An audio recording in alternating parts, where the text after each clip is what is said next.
Jake Harrison stepped off the transport ship and looked around the massive space station. The walls were made of some kind of crystal that glowed with soft blue light. Everything was huge. The doorways were 3 times taller than any human needed. The hallways were wide enough for a truck to drive through. He was not alone. Captain Lisa Brooks walked beside him. She wore the dark blue uniform of the human space navy. Her face showed no fear, but Jake could see her hand resting near her weapon. "Remember the plan," she said quietly. "Listen to what they want. Don't agree to anything. Tell them we need time to think about it." Jake nodded. He had practiced this moment for months. He knew what the aliens wanted. Every species in this part of space paid tribute to the Zephyrian Empire. Food, materials, technology, and people. Always people. They walked through the station toward the main council chamber. Other aliens moved past them in the hallways. Some looked like giant birds with colorful feathers. Others were made of living crystal that sparkled as they moved. A few looked almost human, but with gray skin and too many fingers. All of them stared at Jake and Lisa as they passed. Most looked curious. Some looked sorry for them. A few seemed to be trying to memorize their faces, as if they knew these might be the last humans they would ever see. The council chamber doors opened with a sound like thunder. Jake felt his breath catch in his throat. The room was enormous. It could have held a football stadium inside it. Seats rose up in circles around a central floor where he was supposed to stand. Hundreds of different aliens filled those seats. They all turned to look at him as he entered. The noise of their conversations stopped all at once. The silence felt heavy and dangerous. At the far end of the chamber sat a throne made of black metal and red stone. The creature sitting on it was the largest living thing Jake had ever seen. Supreme Overlord Vexthik was 15 feet tall, even while sitting down. His skin looked like dark green leather with scales. His eyes glowed yellow like tiny suns. When he breathed, Jake could see rows of sharp teeth. Vexthik wore armor that seemed to be made from the bones of dead animals. Weapons hung from his belt. Scars covered his arms and face. This was a creature that had killed many beings with his own hands. Jake walked to the center of the chamber. His footsteps echoed in the silence. He stopped at the exact spot marked on the floor and looked up at the throne. "Human," Vexthik said. His voice was deep and loud. It came from speakers all around the chamber because his words had been translated into dozens of languages. "You are Ambassador Jake Harrison of the species called humanity." "I am," Jake replied. His own voice sounded small in the huge room. "Your people have spread beyond their home world," Vexthik continued. "You have built colonies on 17 planets. You have ships that travel between the stars. This means you are no longer a primitive species hiding on one small world." Jake said nothing. He had been told to let Vexthik speak first. The alien overlord leaned forward on his throne. "By the ancient laws that govern this galaxy, any species that spreads to multiple star systems must pay tribute to the Zephyrian Empire. We have ruled this part of space for 300 years. Every species pays. Every species obeys."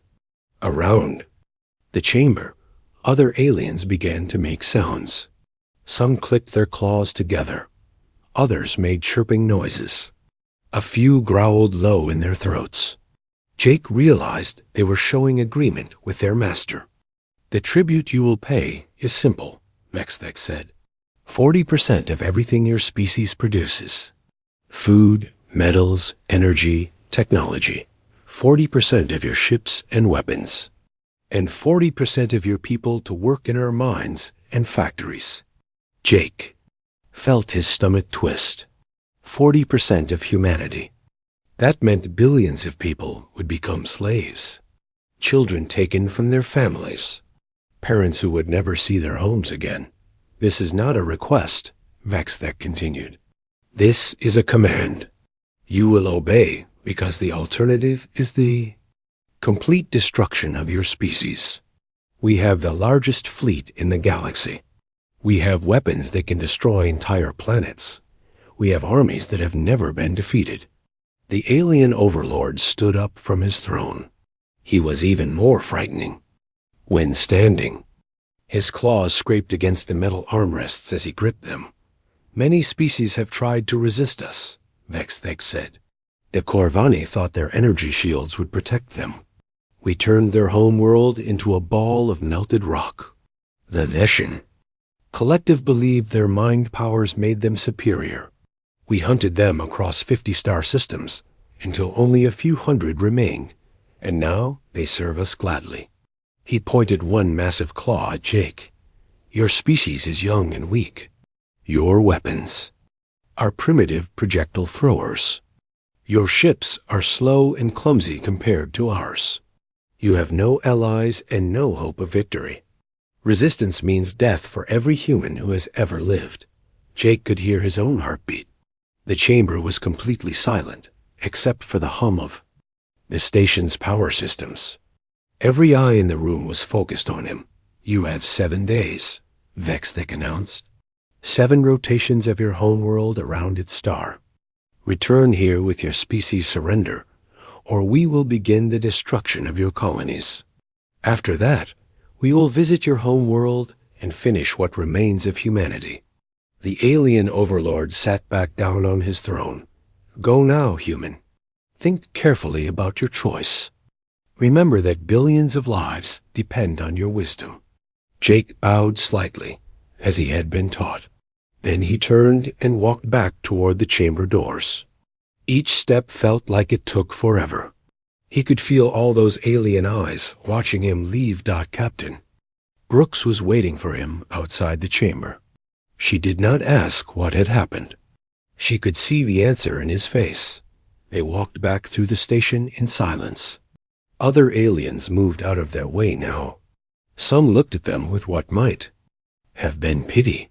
Others seemed to be calculating how long it would take the humans to die. When they reached their ship, Jake finally spoke. Get me a secure channel to Earth, he said. Priority Alpha. Tell them I need to speak to the President and the Defense Council immediately. Lisa nodded and headed for the communications room. Jake stood alone on the bridge, looking out at the alien space station through the window. In 7 days, he would have to come back here. In 7 days, he would have to give an answer that would decide the fate of every human being alive. But first, he had to tell his species what was coming. For them. Admiral Rick Coleman stood in the command center, deep beneath the Rocky Mountains. The room was filled with screens showing star maps, ship positions, and communication feeds from across human space. Officers moved quickly between workstations, their faces tight with worry. Sir, we have confirmation, reported Major Sandra Walsh. Every human colony has received the same message. The Zephyrians are demanding tribute from all of them. Rick nodded grimly. He had expected this. When Jake Harrison sent his emergency message from the alien space station, Earth's leaders knew they had very little time to prepare. The President had declared a state of emergency. Every military unit was being called to active duty. Factories were switching from making cars and computers to producing weapons and ammunition. But everyone knew it might not be enough. What do we know about their fleet? Rick asked. Colonel Betty Price pulled up a holographic display. Red dots appeared in space, showing enemy ship positions. There were so many dots that they looked like a cloud of blood floating in the darkness. 10,000 ships, sir, she said. Each one is 5 times larger than our biggest warship. Their weapons can destroy a city with one shot. Their shields can stop anything we have. Rick studied the display. He had been a soldier for 30 years. He had fought in wars on Earth and battles in space. But he had never seen odds like this. How long do we have? He asked. 6 days, sir, Betty replied. They are moving slowly. probably to scare us. But they will reach our outer colonies in less than a week. On the mining world of Kepler 442b, Danny Martinez finished his shift at the ore processing plant and walked home through the dusty streets of New Denver. The colony had been built in a valley between two mountain ranges. 30,000 people lived here, mining rare metals that Earth needed for spacecraft. The warning sirens had been going off all day. Danny could see ships in orbit, but they were human ships. The evacuation fleet had arrived that morning. "Daddy, are we really leaving?" asked his 8-year-old son Tommy as Danny walked through the front door. Maria Martinez looked up from where she was packing clothes into suitcases. Her face was pale and her hands were shaking slightly. "Maybe," Danny said, picking up his son. "The government says we should be ready to go if we need to." "But this is our home," Tommy said. "I don't want to leave my friends." Danny looked out the window at the small house they had built with their own hands, the garden where Maria grew vegetables, the swing set he had made for Tommy last summer. They had been happy here.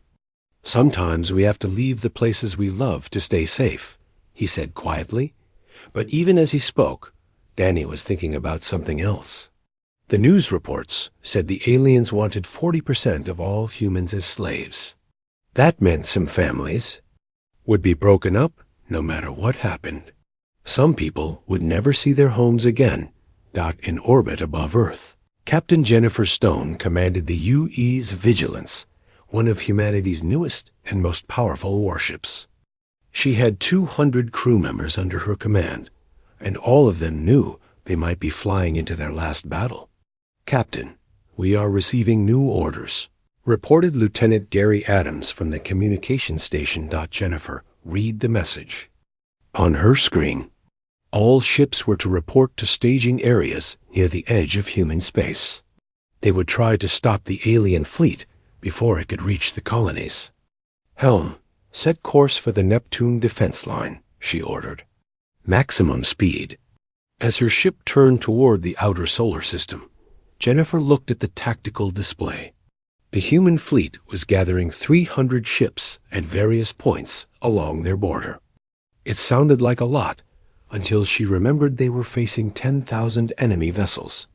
On the planet Tau Ceti Prime, Governor Paul Roberts stood in his office looking out at the capital city.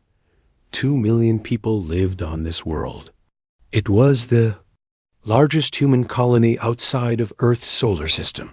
His assistant, Mary Kim, brought him a cup of coffee and a stack of reports.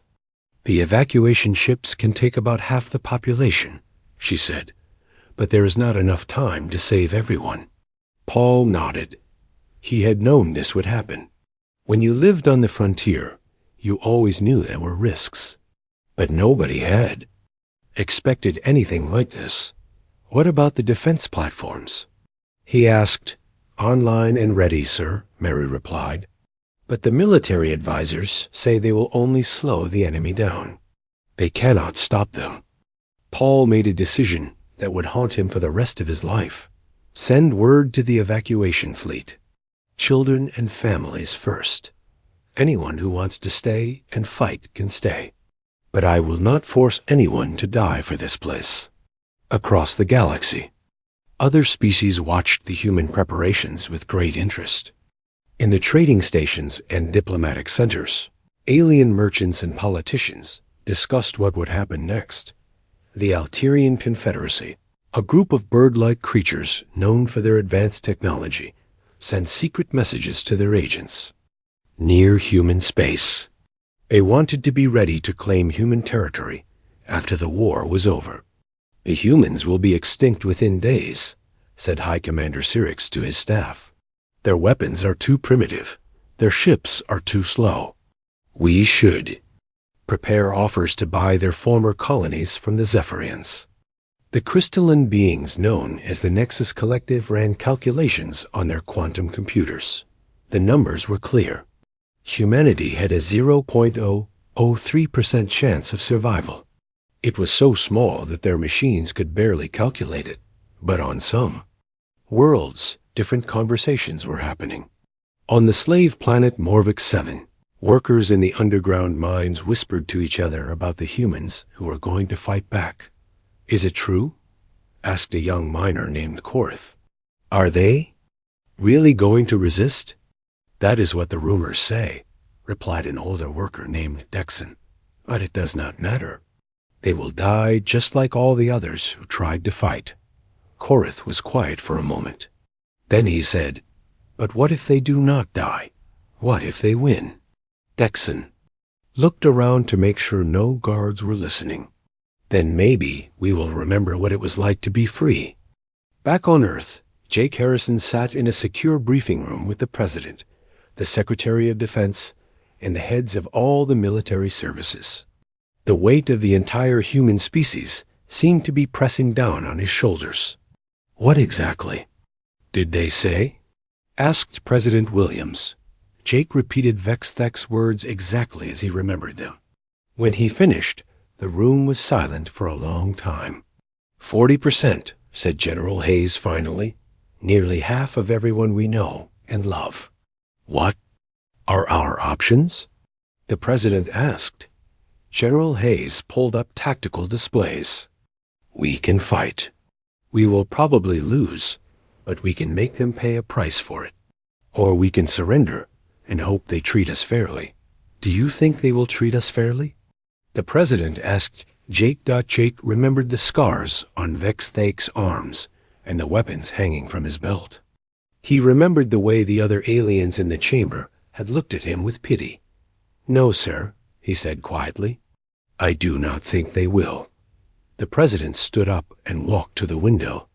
Outside, he could see the lights of the city where millions of people were going about their normal lives, not knowing that everything was about to change. "Then we fight," he said. "God help us all, but we fight." 7 days passed faster than anyone wanted them to.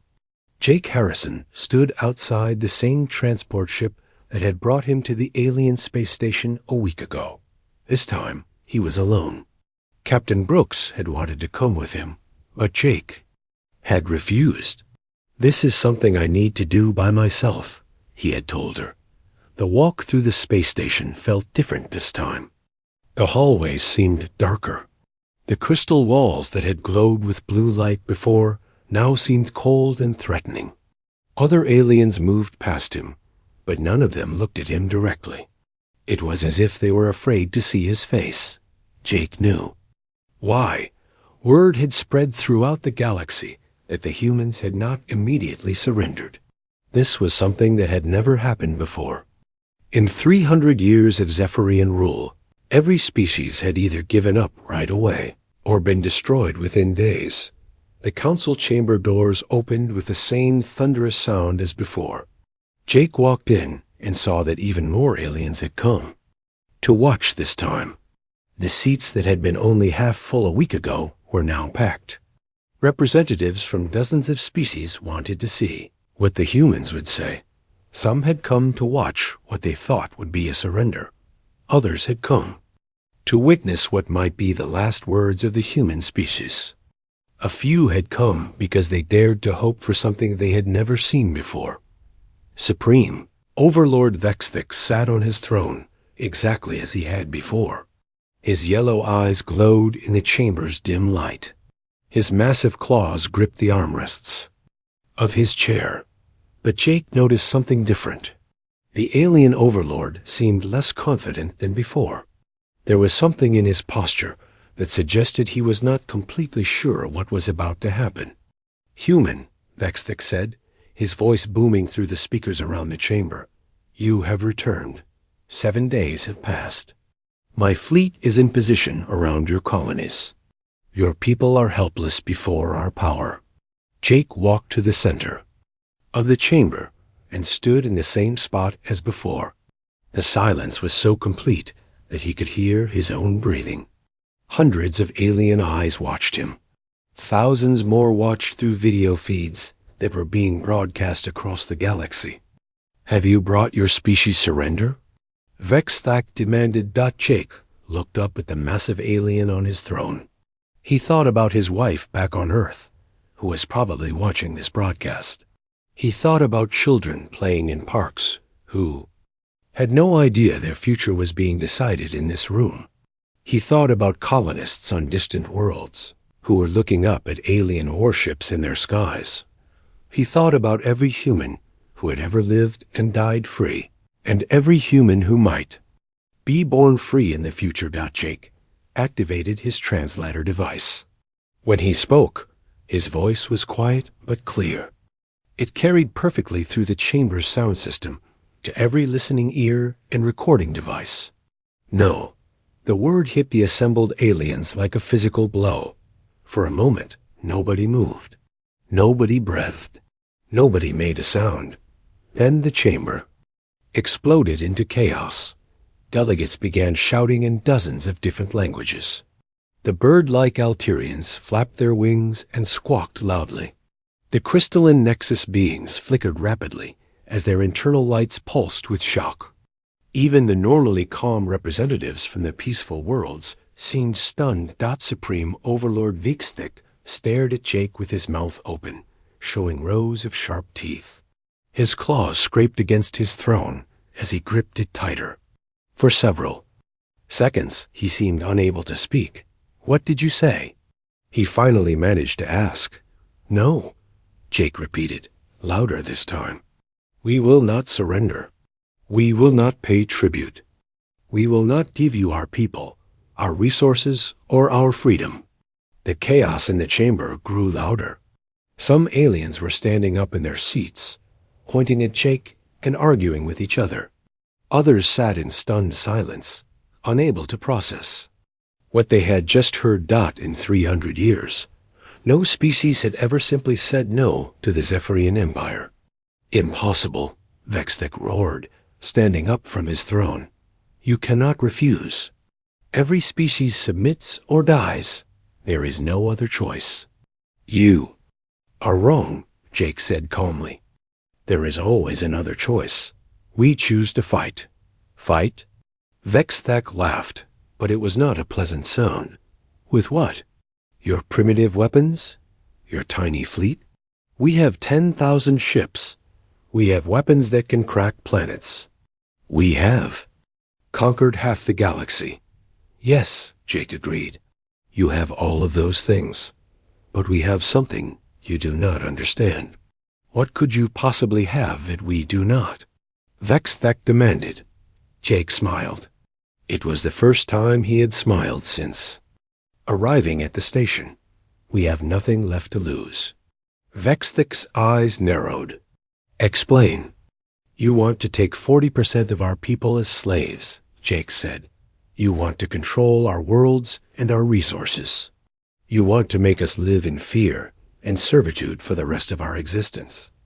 That is not living. That is just a slow death."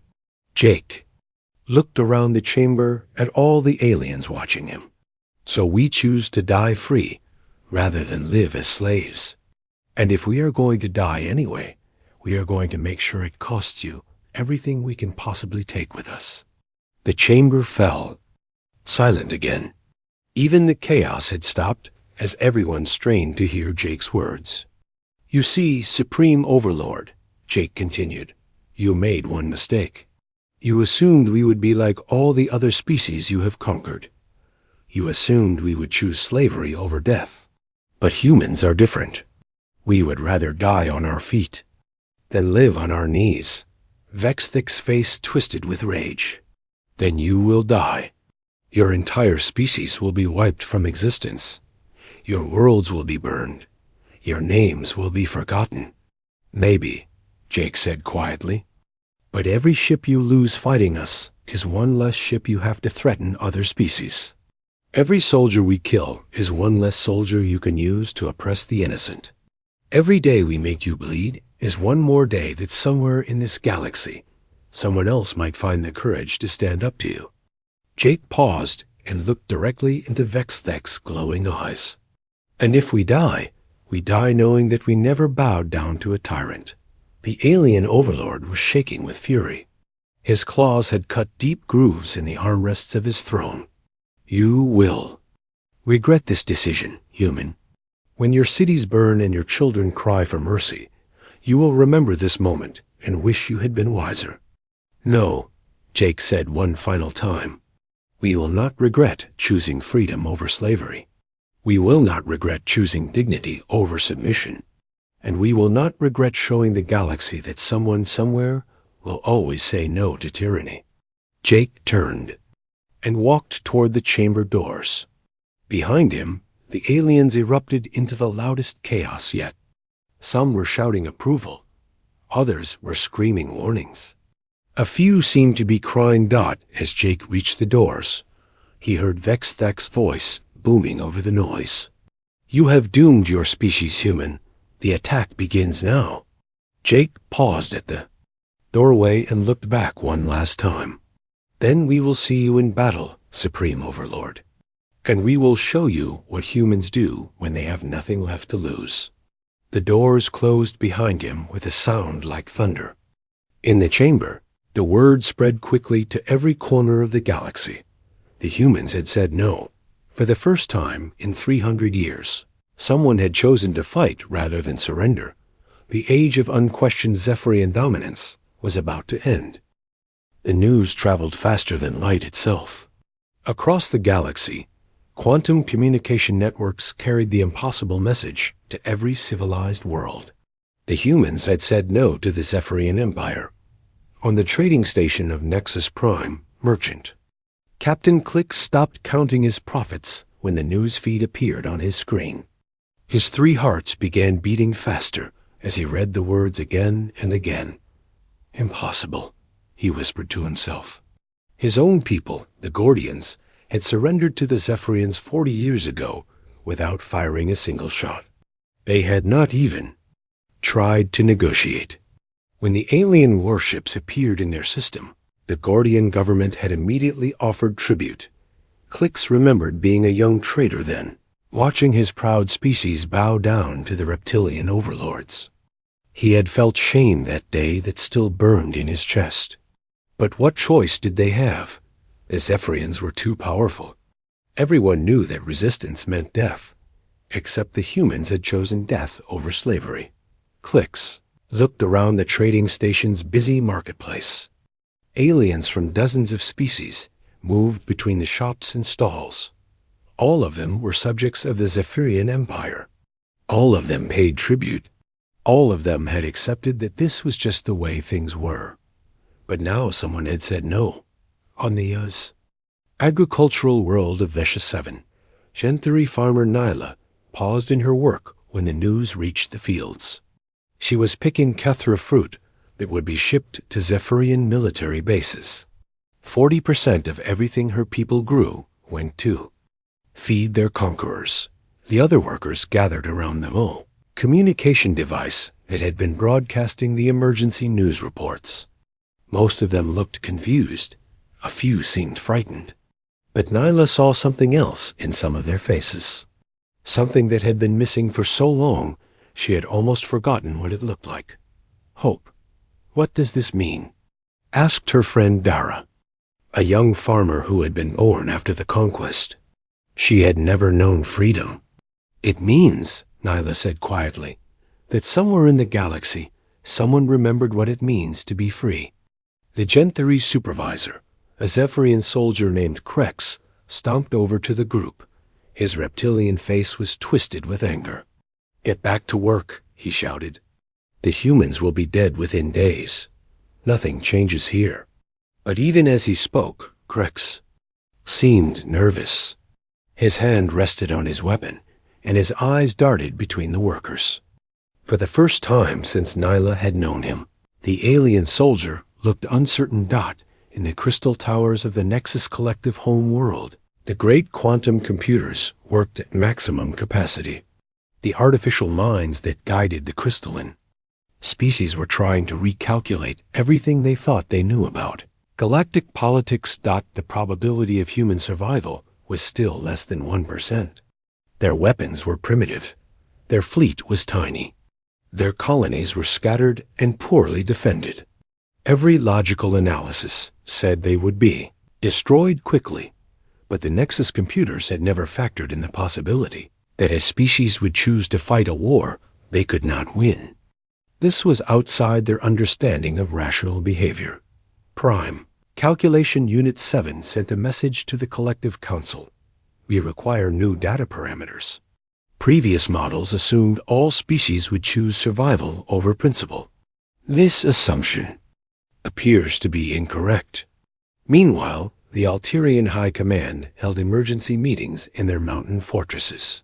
The bird-like creatures were known throughout the galaxy for their military technology and strategic thinking. They had been preparing to purchase human territory from the Zephyrians after the expected. Quick victory. High. Commander Cyrix spread his golden feathers as he studied the tactical displays. "This makes no sense," he said to his staff officers. "The humans cannot win. Why are they choosing to fight?" "Perhaps they have secret weapons we do not know about," suggested his intelligence chief. "Or perhaps," said another officer quietly, "they value something more than their own lives." Cyrix looked at the younger officer with surprise. What could be more valuable than survival? The officer was silent for a moment. Then he said, "I do not know, sir. My people have never faced that choice." But the most important reactions were happening on the worlds that suffered under Zephyrian rule. On the mining planet Ketha, enslaved Morvok workers gathered in their underground dormitories after their shifts ended. They spoke in whispers because talking about resistance was punishable by death. "Is it really true?" asked a young miner named Vorth. "Did the humans actually refuse to surrender?" An older worker named Gemax nodded slowly. "The news feeds say yes. They said no to tribute. They said no to slavery. But they will all die," said another worker sadly. "Yes," Gemax agreed. "They will probably all die. But they will die as free beings, not as slaves." The group was quiet for a long time. Most of them had been slaves since childhood. They had never known what freedom felt like. But something about the human choice stirred feelings they had thought were dead. "What if we could choose too?" Vorth asked in a voice barely above a whisper. The question hung in the air like electricity. For 40 years, the Morvek had accepted their fate. They had worked in the mines, followed orders, and hoped only to survive another day. The idea of choice seemed as impossible as flying to the stars with their bare hands. But the humans had chosen. And if humans could choose, maybe others could too. On the Zephyrian home world, Supreme Overlord Vexthek stood in his war room surrounded by his generals and admirals. Holographic displays showed the positions of his massive fleet as it moved toward human space. "How long until we reach their first colony?" he demanded. 6 hours, my lord," reported Admiral Krextar. The mining world called Kepler 442b. 30,000 humans. "No significant defenses. Destroy it," Vexthek ordered. "Make sure the destruction is broadcast across the galaxy. Let everyone see what happens to those who defy us." But even as he gave the order, Vexthek felt something he had not experienced in decades. Uncertainty.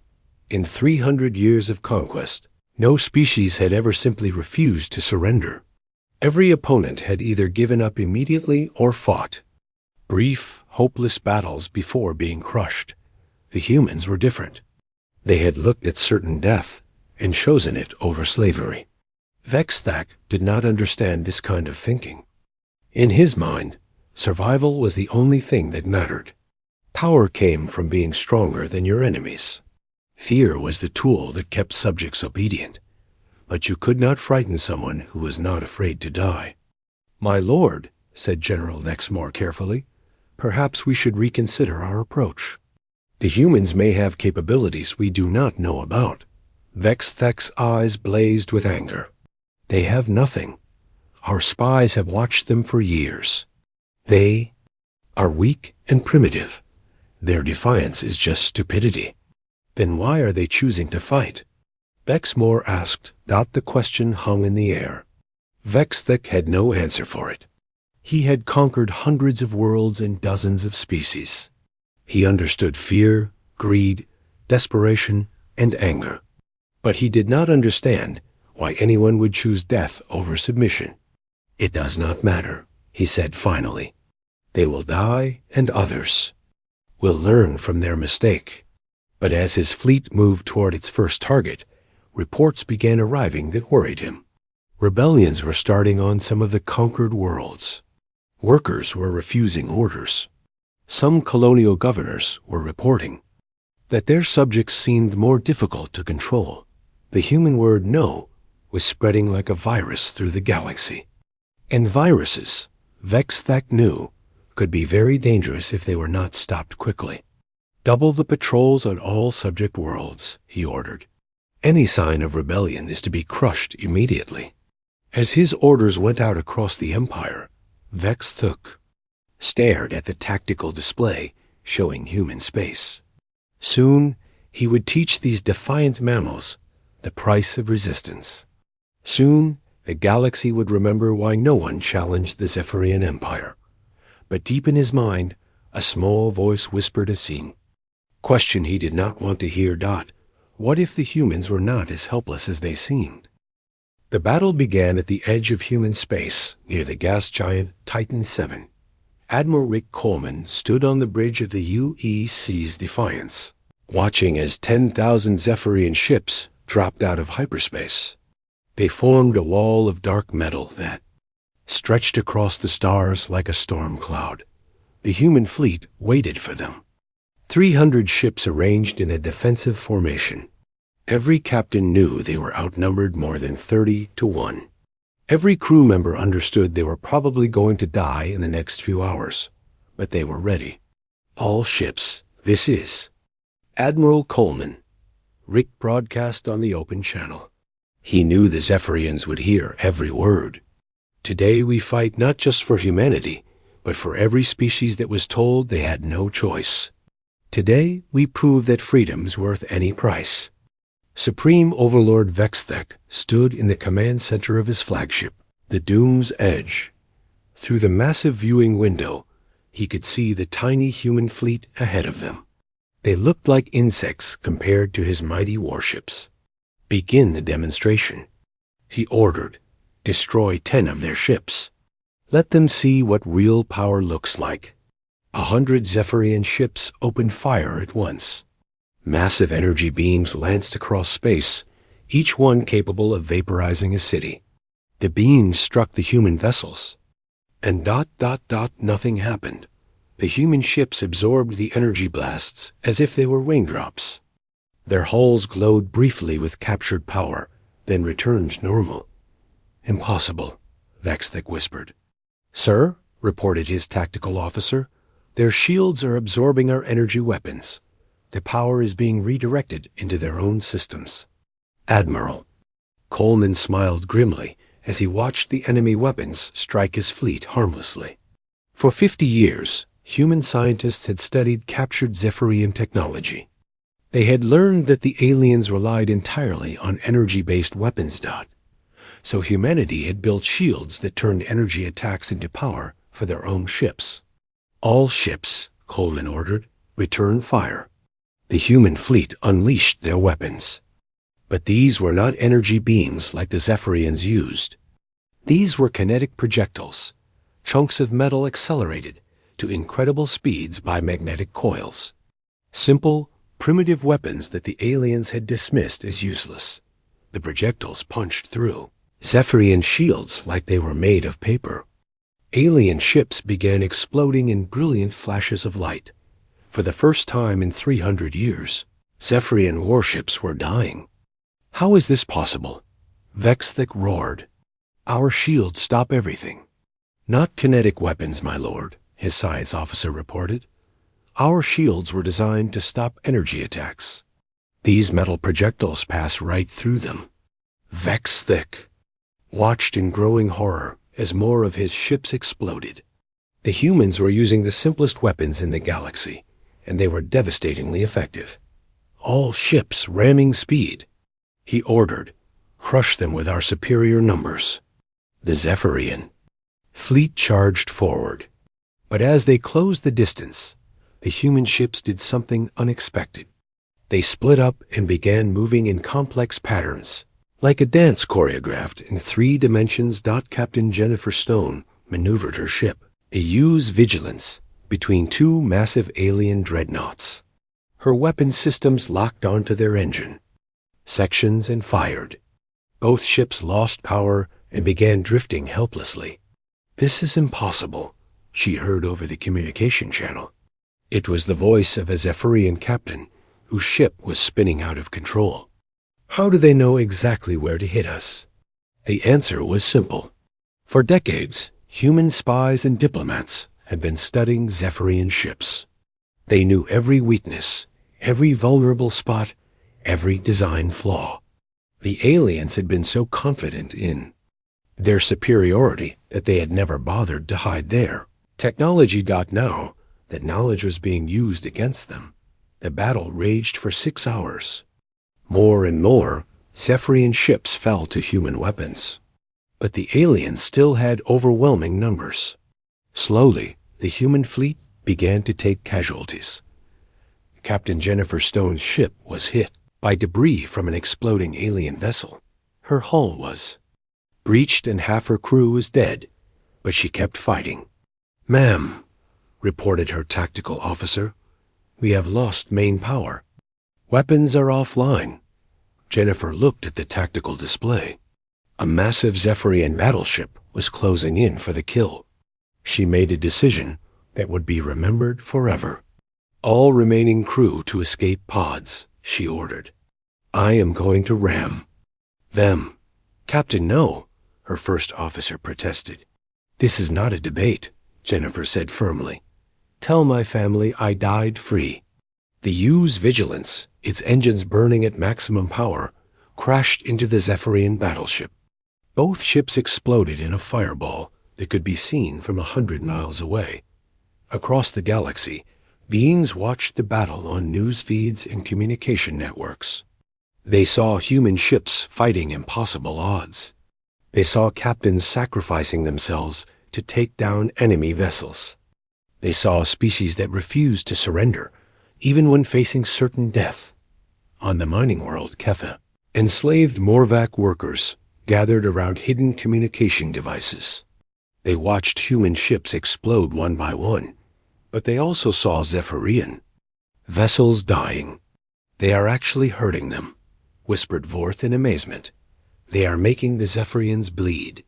Old Genax nodded slowly. "I have never seen Zephyrian ships destroyed before. I thought they were invincible." Around the galaxy, other subjugated species were having the same realization. The Zephyrians could be hurt. They could be killed. They were not the unstoppable force everyone had believed them to be. On the agricultural world Vicious 7, Gen Theory workers suddenly stopped picking fruit. Their Zephyrian overseer Krex shouted at them to get back to work. "Why should we?" asked Farmer Nyla, standing up straight for the first time in years. "You are not invincible. The humans are proving that right now." Krex raised his weapon, but he hesitated. All around him, workers were standing up. They were not attacking him, but they were not obeying either. For the first time since the conquest, they were choosing. Similar scenes played out on dozens of worlds. The word "no" that had started with humanity was spreading like fire through the galaxy. Back at the battle, Admiral Coleman watched his fleet dwindle to less than 50 ships. The Zephyrians still had thousands, but something important had changed. The alien ships were no longer attacking with their previous confidence. They had learned to fear human weapons. "Sir," reported Major Walsh, "we are receiving a transmission from the enemy flagship." Supreme Overlord Vexthak appeared on the main screen. His reptilian face was twisted with rage and something else, fear. "How?" he demanded. "How are you doing this? Your technology is primitive. Your weapons are simple. You should not be able to fight us." Admiral Coleman looked directly into the alien's glowing eyes. "You made one mistake, Overlord. You assumed that advanced technology makes you invincible. But the most advanced technology in the galaxy means nothing if you do not have the will to use it properly. What do you mean? Vexthex snarled. We studied you for 50 years, Coleman replied. We learned your weaknesses. We prepared for this day, but most importantly, we chose to fight. You have been winning for so long that you forgot how to face someone who is not afraid of you. Coleman paused, looking at the tactical display. His fleet was almost gone, but they had destroyed over 3,000 enemy ships. The Zephyrian Empire had never taken losses like this. You can kill us all today, Coleman continued, but the galaxy has seen that you can bleed. They have seen that resistance is possible. Your age of unquestioned dominance is over. As if to prove his point, reports began flooding into the Zephyrian Command Center. Rebellions were erupting on 17 conquered worlds. Subject species were refusing to work. Some were even attacking their overseers. Vexthax stared at the reports in disbelief. His empire, built over 3 centuries, was beginning to crumble because of one word spoken by one human. The battle continued until only Admiral Coleman's flagship remained. As Zephyrian ships closed in around him, he sent one final message across the galaxy. This is Admiral Coleman of the Human Defense Force. Today, we proved that no species has to bow to tyranny. To any world still under Zephyrian rule, know that you are not alone. The age of forced tribute is over. His ship exploded in a brilliant flash of light, but his words echoed across the stars, reaching every enslaved world and every conquered people. Within days, the Zephyrian Empire began to collapse as species after species remembered what the humans had taught them. Sometimes the most powerful weapon in the galaxy is a single word, spoken with courage. No.